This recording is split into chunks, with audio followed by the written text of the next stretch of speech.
আমার মতো গরুর ভুঁড়ি খেতে কে কে পছন্দ করেন বলেন তো। আজকে আমি আপনাদেরকে আমি কিভাবে গরুর ভুঁড়ি রান্না করি এটা দেখাবো, চলেন। হ্যালো, কি অবস্থা সবার? আমার ঈদের প্রিপারেশন এবার খুবই সিম্পল। চিকেন রোস্ট করেছি, দেন মাটন বিরিয়ানি, কাবাব, অ্যান্ড আমি আজকে ভুঁড়ি রান্না করব। এটা করতে এই ভুঁড়িটা হচ্ছে কাটতে আমার প্রায় 1.5 ঘন্টার মতো টাইম লেগেছে। এরকম ছোট ছোট করে কেটেছি আমি। আমাদের বাসায় আরও ছোট করে, বাট এটা আমি ছোট করতে পারছিলাম না। আমার বটি আছে বাংলাদেশ থেকে আনা, ওটা দিয়ে আমি করছি। অ্যান্ড এখানে 2 কেজি ভুঁড়ি। সো আমি বাংলাদেশে যেভাবে রান্না করে আমার আম্মা, ঠিক আমি সেভাবেই করবো আজকে। আমি কি কি মশলা দিয়ে আমি র্যান্ডমলি দিচ্ছি আর কি। সো আমার আম্মা যেভাবে রান্না করতো, বসায় একদম মাখায় টাখায় বসায়। সো ফার্স্টে আমি যে শুকনো মরিচ এটা এভাবে ভেঙে ভেঙে দিয়ে দিব। এখানে আমি আস্ত সব মশলা দিব, কারণ এটা এমনিতেই অনেক টাইম লাগে সেদ্ধ হইতে। সো মানে এটার সাথে সাথে সব মশলাও সেদ্ধ হয়ে যাবে। সো এখানে আমি বেশ কিছু, আমি ঝাল ঝাল খেতে চাই। সো আমি 7-8টার মতো হচ্ছে শুকনো মরিচ দিয়ে দিচ্ছি, এভাবে ভেঙে দিচ্ছি। পেঁয়াজ দিব, এই যে আমি কেটে রেখেছি এই লাল পেঁয়াজটা, এটা মজা লাগে আমার কাছে। বাই দ্য ওয়ে, আমি একদম মানে নর্মালি রান্নাঘরে আসলে সেজে গুজে আসতে পারি না। আমি দেখি লোকজন সবাই অনেকে সুন্দর করে সেজে গুজে এসে রান্না করে, বাট আমার জন্য কেন জানি এটা হয় না। আমি খুবই ক্যাজুয়ালি আসি, একেবারে দেখেন কি অবস্থা। বাট স্টিল আমার মনে হলো যে ভুড়ি রান্না করা তো সচরাচর হয় না, আমি শেয়ার করি, আমি যেভাবে রান্না করি আপনাদের সাথে একটু শেয়ার করি। বাই দ্য ওয়ে, কাভিয়া আমাকে হেল্প করছে, ও পেঁয়াজ ছিলে দিয়েছিল, তারপরে এখন আবার রসুন ছিলে দিচ্ছে। আমি এখানে 3 টেবিল স্পুন আদা রসুন পেস্ট দিয়ে দিচ্ছি, ঠিক আছে। লবণ দিচ্ছি, লবণ তো আসলে স্বাদ মতো। গরম মশলা দিয়ে দিব। তো ফার্স্টে আমি যেটা দিচ্ছি সেটা হলো সাদা এলাচ, ঠিক আছে, এটা আমি 7-8টা দিয়ে দিচ্ছি। কালো এলাচ দিচ্ছি হচ্ছে 3টা দিব আমি, বড় মোটা মিডিয়াম সাইজের। এই যে দারচিনি এরকম সাইজের আর কি, 5 পিসের মতো, এটা অলরেডি ভালো। 5টা লং দিয়ে দিচ্ছি। আমি একটু আস্ত জিরা দিব, আমার কারণ যদি মাংস টাইপের জিনিসে আস্ত জিরা দিয়ে খেতে ভালো লাগে। তো আমি যে এতটুকু পরিমাণে দিয়ে দিলাম। দেন আমি দিয়ে দিচ্ছি একটু গোলমরিচ, জাস্ট এইখানে 10-12 পিসের মতো ছোট ছোট। তেজপাতা বড় বড় সাইজের 2টা দিলে হয়ে যাবে। আমি জানি না এটা আপনারা চিনেন কিনা, যারা উত্তরবঙ্গে তারা চিনতে পারে। এটা হলো বস, এটা জিনিসটা এরকম।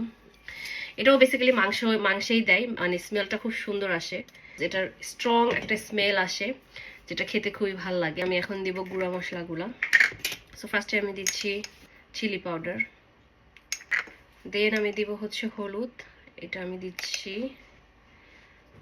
2 টিস্পুন।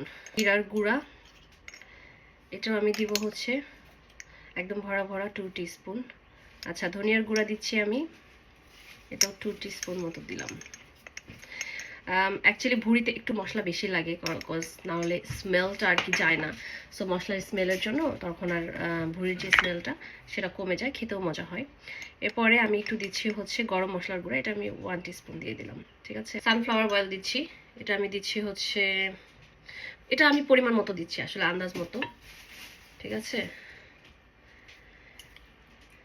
আই থিঙ্ক ঠিক আছে। সরিষার তেল দিচ্ছি, এটা বাংলাদেশি রাঁধুনি সরিষার তেল, ইটস নট স্পন্সার তো। সো আমি একটু সরিষার তেল দিয়ে নিচ্ছি, এই তো, দ্যাটস ইট। আচ্ছা, আমরা এখানে আস্ত একটু গার্লিক দিয়ে দিচ্ছি, এটা আমার খেতে ভালো লাগে। সো এটা কাভিয়া আমাকে পিল অফ করে দিছে, দিয়ে দাও। মাখাইতে চাও নাকি তুমি? তো আমি এখন এটাকে সুন্দরভাবে মাখিয়ে নিব। Right now, like it smells spicy. সুন্দর একটা স্মেল বের হচ্ছে এখনই, লাইক মাখানোর সময়। এখানকার ভুঁড়িতে বাংলাদেশের ভুঁড়ির মতো এরকম লাইক স্ট্রং স্মেল হয় না। সো Normally, very like কাটানোর সময় smelly. হ্যাঁ, কারণ বাংলাদেশেরটা তো ক্লিন করা, প্রসেস করা অনেক কঠিন, বাট এখানে একটা একদম প্রসেস করা এরকম হোয়াইট কালার আসে। সো এটা কিনে এনে জাস্ট ছোট ছোট পিস করতে হয়। তো একটু পানি দিয়ে দিচ্ছি যাতে করে প্রথমেই নিচে না লেগে যায়। তো এই যে আমি অলরেডি বসিয়ে দিয়েছি, ঠিক আছে। এখন ঢাকনা দিয়ে দিব।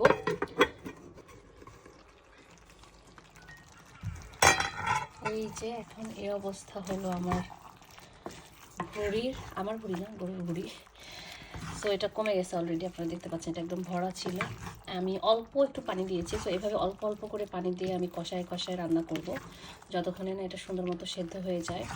অ্যান্ড কালারটা দেখতে পাচ্ছেন খুবই সুন্দর হয়েছে, অ্যান্ড একটা সুন্দর স্মেল আসছে। এই যে আমার ভুঁড়ি রান্না ডান। আমার ভুড়ি রান্না ডান বলছি আমি। দেখতে কালারটা কি সুন্দর আসছেন, খেতেও অনেক মজা হয়েছে অ্যান্ড খুব সুন্দর মতো সেদ্ধ হয়ে গেছে অ্যান্ড ইনশাল্লাহ আজকে আমরা খেতে পারবো। আমি সকাল থেকে উঠে আবার জাল দিয়েছি এটাকে। So yes, it looks so yum. Babu.